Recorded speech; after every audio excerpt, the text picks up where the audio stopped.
A research conducted by the HATOF Foundation has identified the need for civil society organizations to build their capacity to actively contribute to the implementation of action plans outlined in the National Determined Contributions to Combat Climate Change. According to Dr. Samuel Doche, Executive Director of HATOF Foundation, failure to do so, he warns, could leave the nation vulnerable to natural disasters.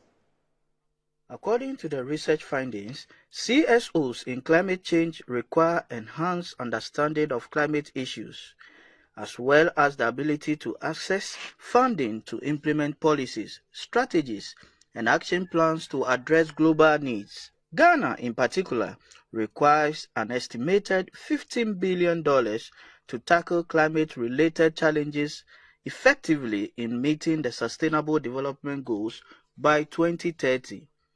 Recognizing this urgency, HATOF Foundation has embarked on capacity-building efforts. In collaboration with the Ministry of Finance, the Foundation has facilitated training for 10 networks of CSOs on how to secure funding from the Global Climate Funds to execute projects at the community level. Dr. Raymond Babanao is a capacity needs assessment consultant. Climate change has ramifications for every aspect of our social and economic life. So it is important that we have all hands on deck to be able to move our socio-economic development agenda forward.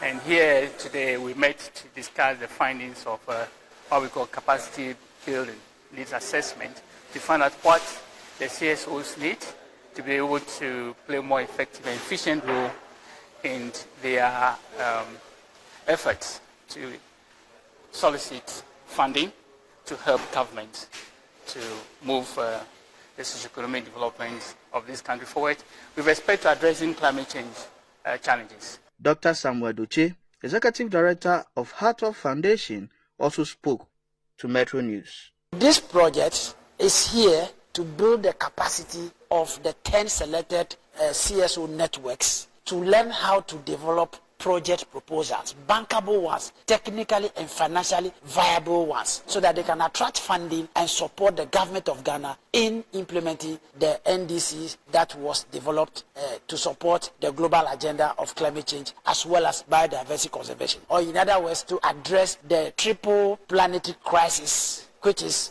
pollution, climate change, and global warming.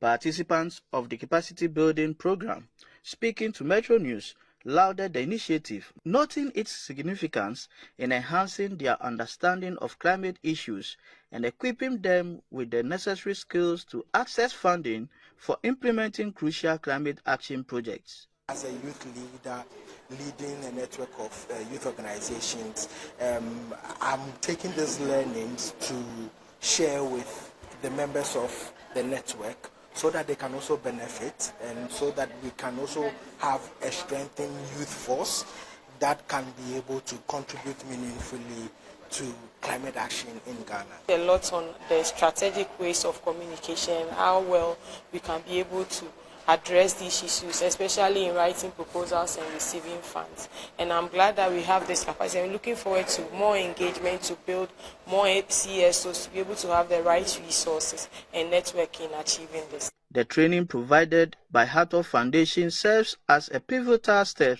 towards empowering CSOs to play a more active role in climate change mitigation and adaptation efforts. By building their capacities in accessing funds and implementing projects, these organizations are better positioned to contribute meaningfully to Ghana's climate resilience and... Away from that, the Provost